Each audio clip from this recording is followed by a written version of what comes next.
Hello and welcome. This is the Insurance Pro Blog Podcast. This is episode 408. I am Brandon Roberts. And I am Brantley Whitley. And you are listening to the internet's favorite podcast about obscure retirement strategies. Ooh, we're changing our tagline, huh? See what I did there?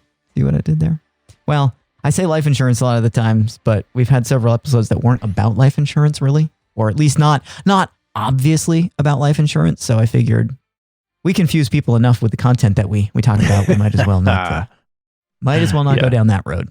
But if you are ready to implement guaranteed lifetime income in your retirement plan, reach out to us at theinsuranceproblog.com. That's right. We do. We don't make a lot of things obvious, I should say, because we still get the questions. Do you guys actually you sell life insurance? We do. We do. See how I snuck that plug in there. The smart ones figure it out. We professional. Like them. All right. So today we are going to walk through a case study. Oh yeah. So we're going to read lots of numbers to people. We are. It's always successful. It's what our biggest fans tell us they enjoy the most about listening to the Insurance Pro Blog Podcast. They like being confused while they're out on a walk or riding in their car. Nothing is easier to find that exit than trying to do it while trying to keep the numbers that we're rattling off in your head as we dictate them. That's right. How we do it.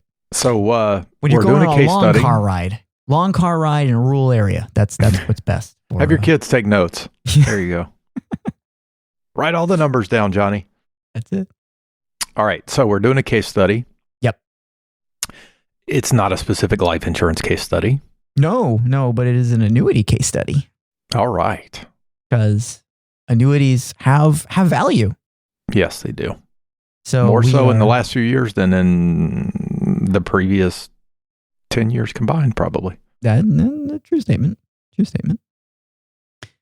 So the details here, the story, so to speak, is about income maximization.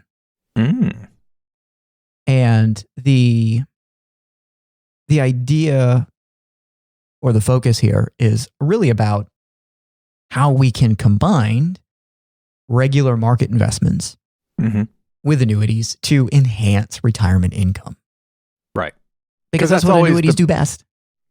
That's true. And the biggest objection to annuities amongst the world is, well, I could do better with other things. Could you? Let's test that out. Well, this is our continuing series of pounding the table on trying to shift people away from looking at asset values in any given day or end of the year or whatever, and have them focus on what do the assets do for you, i.e. income. We're on a continuous journey. 11, 12 almost year. Yeah. To get people to shift their thinking from I win if I have the most amount of money in all of my accounts to I win if I can pay the bills every month when I retire. It's generally the magic we're looking for. Yeah. And to get younger and younger people to focus on that. Not that it's important for people who are right at the edge of retirement as well, but if you start with the end in mind, if you focus on income, thinking about income first, you may get to a point where you can retire much earlier than you anticipated. Yeah, that's a really good point. And it's really good in the context of we as an industry like to tell people start early because it will be beneficial. And it's often brought up in the sense of compounding. And compounding is true, but it's in the context of compounding values to get the larger account balance. Yeah, right. But the truth is, the earlier you look at the kind of stuff we are talking about and decide, I'm going to do that, the more secure your retirement is, or just your ability to generate income. Yeah. Well, in a much more predictable, reliable, guaranteed fashion. Going back to something we've talked about before, I think that you'll agree with this, but we define retirement a little bit differently. It's not it's not an age per se. Yep. We define it as when the income from your assets exceeds your expenses, you're retired. Mm-hmm. Now, you may choose to continue to work because we know plenty of people who are in this position and they're still working. Yep. Either because they want to or because they have some bigger goal that they're trying to achieve, or there could be any number of reasons. But when your income from your assets is larger than your expenses, you're retired. Mm-hmm. So it's a great moment. Yeah. And even, I would even argue the pursuit of passive, like real passive income from assets, even if it doesn't cover all of your expenses, mm-hmm. like just having a certain percentage of your monthly expenditures that you can look at a portfolio and say, hey, look, I made enough money to cover like 20% of it. Yep. That's a really cool moment. Yep. That sounds oddly personal, but and very specific. I don't know about you, but like for me, I would get way more excited about the growth in income of a portfolio than the growth of values. Absolutely. Like value can do whatever it wants. If I look at it and go, it's generating X amount of dollars mm-hmm. every month, that's just way cooler. Yeah. So, yeah, I mean, you get to the point where it's like, oh, it's not that much income, but that's enough to cover the power bill every month. That's good. Hey, in some places, that's a lot of money. So I could stay warm or cool. So the setup. Let's talk about the details here. Okay. So 60-year-old with $1 million saved, basically split pretty evenly between 401k and IRA. And kind of chief objective in the beginning is, okay, I've got money in the 401k. That's going fine. That's where I'm saving money right now. Mm-hmm. And I got this IRA that's actually a rollover from an old job. And I could add that to the 401k, my understanding, or I could just leave it where it is. I don't know that I'm going to contribute anything to it necessarily, because again, focus is on the 401k. So, should I add it to the 401k? Should I do something else with it? Kind of want to retire when I'm fully eligible for Social Security. Yep. Age 67. What should I do? And quick math, looking at the circumstances of the portfolio and running it through a kind of historical backtest deal to say, okay, well, if you've got $1 million and contributions per year, $20,000 to the 401k, we would anticipate that with like a 60-40 portfolio, 60% stocks, 40% bonds, you'll arrive at just under $2 million by the time you're 67. Right. So what you could do is to probably generate something a little under $80,000 of income. Exact numbers were $79,618. Social Security benefit, that's using the 4% rule. Yeah, that's so using the 4% very rule, traditional sort of plan. Yep. So great. We know the full benefit amount, Social Security, at 67, according to the statement, basically $3,300 a month. Right. Or $39,600 a year. So if you follow that path, then we would project annual income generatable between 401k assets and Social Security at $119,000 per year. Not too bad. So pretty good. Mm-hmm. And interestingly lands at that basically $10,000 a month number a lot of people have in their sights at this point. So that's good. Another little piece of information though is, it would be nice to at least guarantee that monthly expenses are covered, and that's going to be about $6,000. So the one piece of good news in all this is roughly half of that is coverable by Social Security income. Right. So, there's a decent amount of wiggle room in all of this as it stands right now, given the fact that there's another almost $80,000 of income that can be generated from the portfolio. Don't exactly know how we're going to go about doing that with any kind of precise plan, but it's there. And 4%, given the other options that are likely out there as investment options, is probably a safe enough withdrawal rate to make it all work. Sure. Unless you prescribe to the camp of a certain radio guy who thinks it should be more like 8%, because you're making 12 every year, man. His math is different from my math and your math, but that's the way they do it on the radio, I guess. Well, his math is his math. Our math is just math. So anyway. So that's all fine, but one other way to approach this is to look at, okay, what if we were to implement a strategy with part of the IRA money to come up with sufficient money to cover the expenses at the very least. Mm-hmm. So what we did was take $350,000 and we used an indexed annuity with an income rider, and we specifically used one that's got a kind of guaranteed income rider. So we know from day one, you put X amount of dollars in here, and by the time you're age 67, the income benefit will be exactly this. Right. And the likelihood that it'll be more than that, because there are some non-guaranteed features of this, are practically zero. It's not impossible, but we don't think it's going to happen.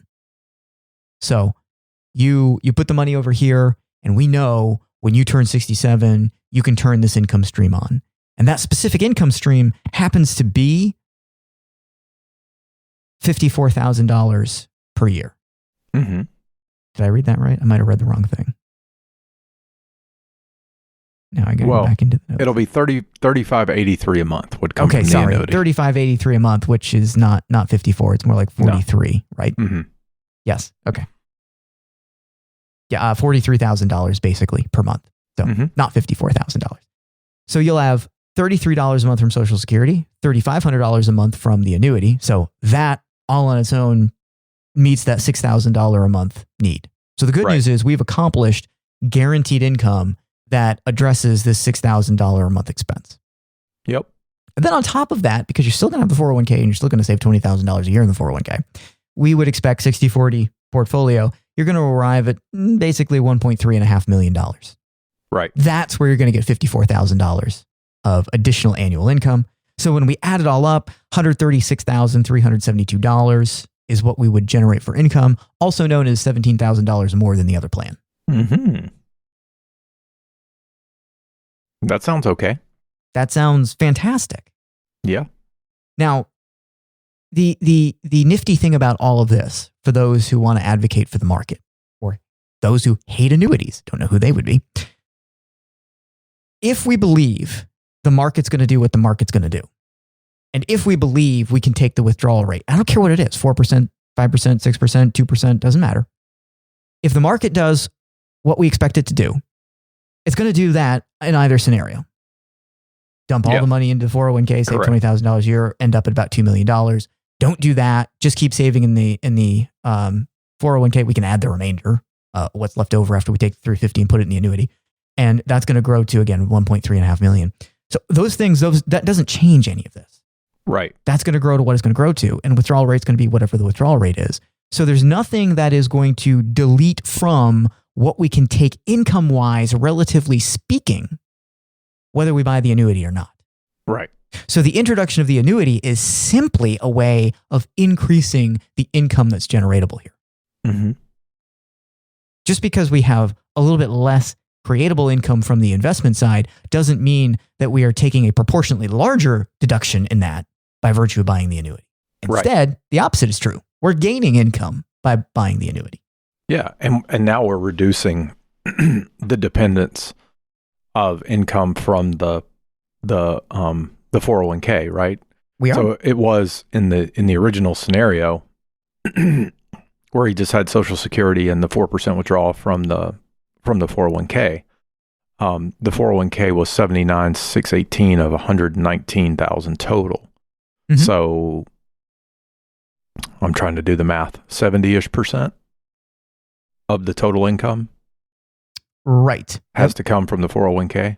Mm-hmm. Whereas now we've reduced that to less than half. Yes. So we get more money, but less of it is coming from the 401k. Right. We've changed our risk profile We overall have. significantly. And there's something else about that I think is quite noteworthy for those who really care about the exact numbers. So in the first scenario where it's all coming from, well, not all, but it's split between 401k and Social Security, like 66% of the income is generated from market investments in the 401k. Right. Under the second scenario where we introduce the annuity, it's now basically 40% of the income is being presented by the annuity, assuming we take the entire amount. Sure. Because remember, if 119,000 was fine, we could just do 119,000 and not have a 4% withdrawal rate on the 401k balance. Right. So there are a number of people who criticize annuities because if you buy the annuity, you're basically giving up the value for income, which I've had a lot of retirees who don't have a big problem with that, but there's a lot of theoretical keyboard warriors who like to piss and moan about that. And the thing that I can never get them to understand, I guess, is the fact that, okay, let's look at these numbers. 1.99 million, but we got to take $80,000 from it for income purposes. Or 1.35 million, and we take $54,000 from it, possibly less if we're okay with the lower income number. Right. Because again, retirees don't just go, well, if that's the maximum amount of income I can have, let's just take all of it. That's not how they do it. So what do you suppose the chances are that if I have particularly when every dollar you take is taxable, so you're going to leave as much as you can. Right.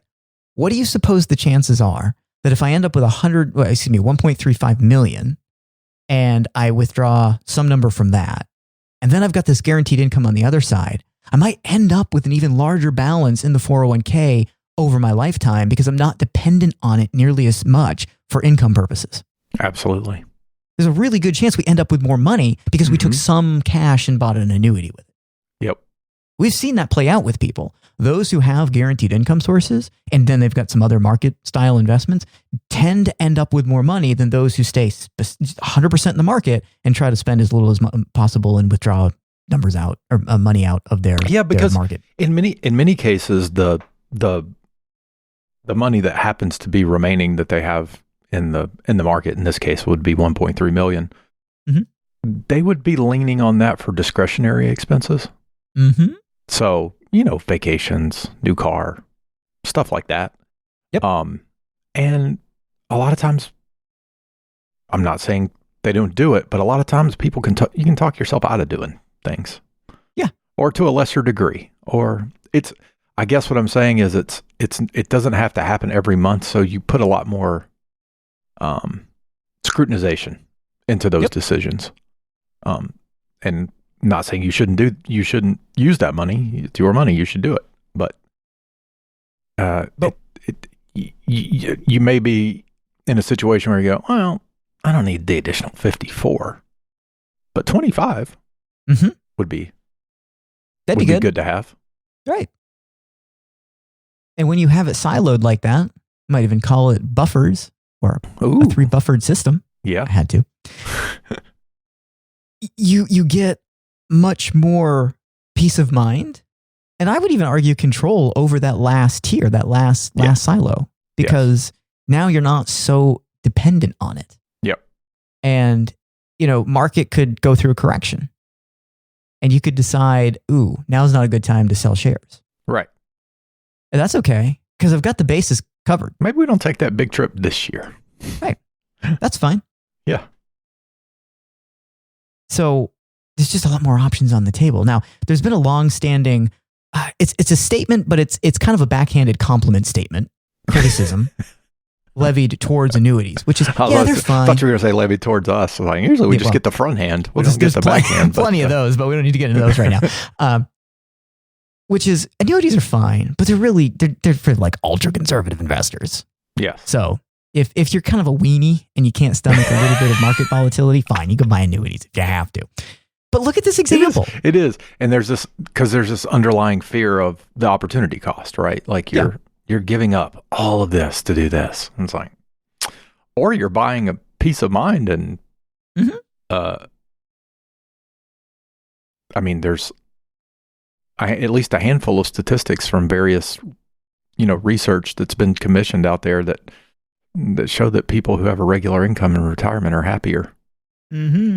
And they spend more money.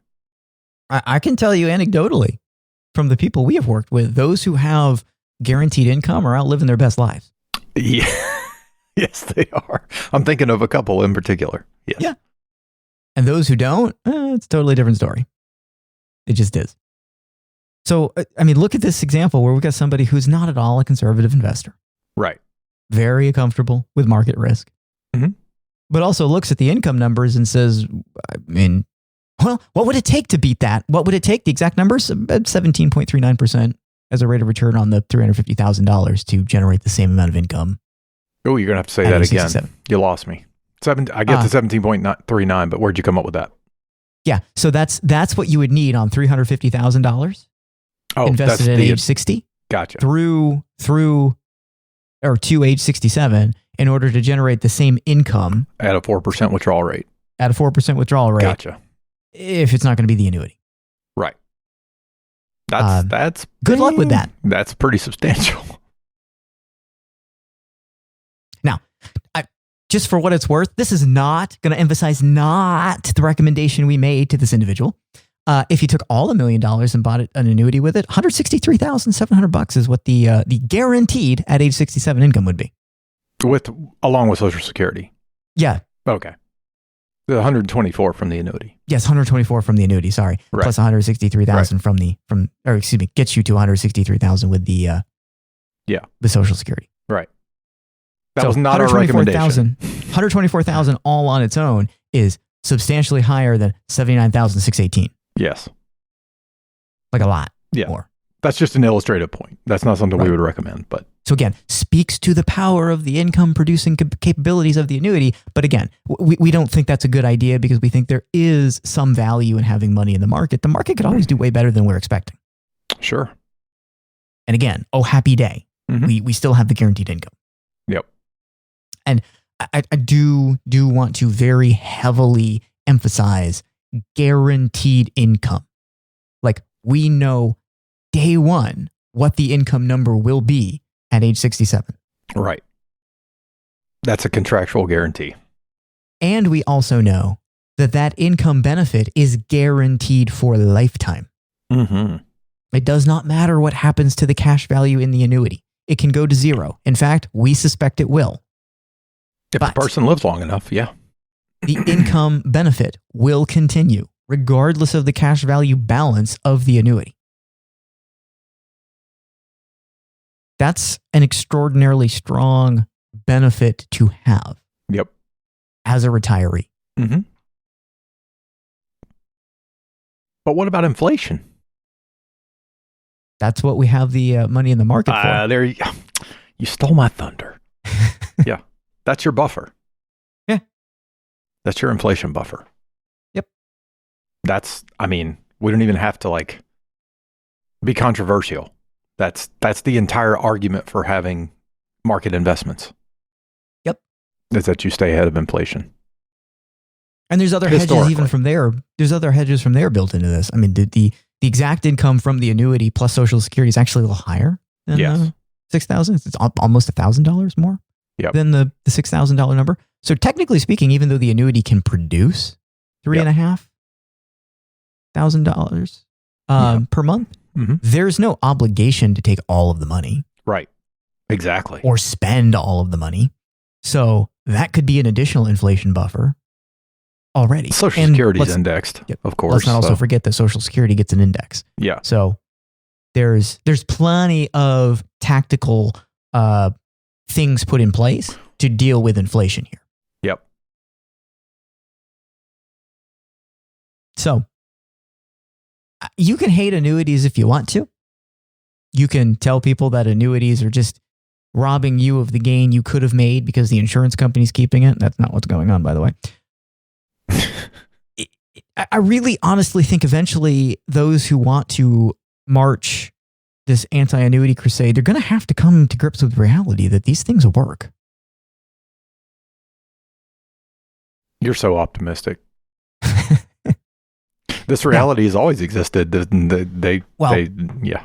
Look, there's going to be examples where people bought an annuity and they had no business doing it. Of course. And there's lots of situations where people try to buy an annuity to try to get away from a just bad saving situation. Yep. Like, had this individual come to us with half the money, Yep. we could have made the guaranteed income thing work. We could have, because there would have been enough theoretically to do it. But the margin that stayed in the market and potentially further bolstered income results, that was going to be a lot more iffy. Yeah. Definitely. So annuities do not magically fix bad saving habits. Nor do stocks or anything else you're going to buy. Yeah. But ultimately, they bring a lot of value to the table from a guaranteed income perspective. Mm-hmm. And it's extremely difficult to match what they produce in terms of income with market style investments. And that gets especially true when people are in I think this is a registered trademark term, so we got to be careful, the retirement red zone. I don't know if you remember those days. That was a Prudential thing. Oh, yeah. They don't want to talk about that anymore. They're losing money on all those deals. Yes, but very seriously, like if you're like within 5 to 10 years of retirement, and I'm not saying those are the only people that can buy annuities. I'm just saying that at that point, there are things annuities, especially the one like what we used here, bring to the table from an income perspective that is untouchable. Yep. By other assets. I agree with that completely. And I was trying to think of all the people that we have in our orbit who get guaranteed income from annuities.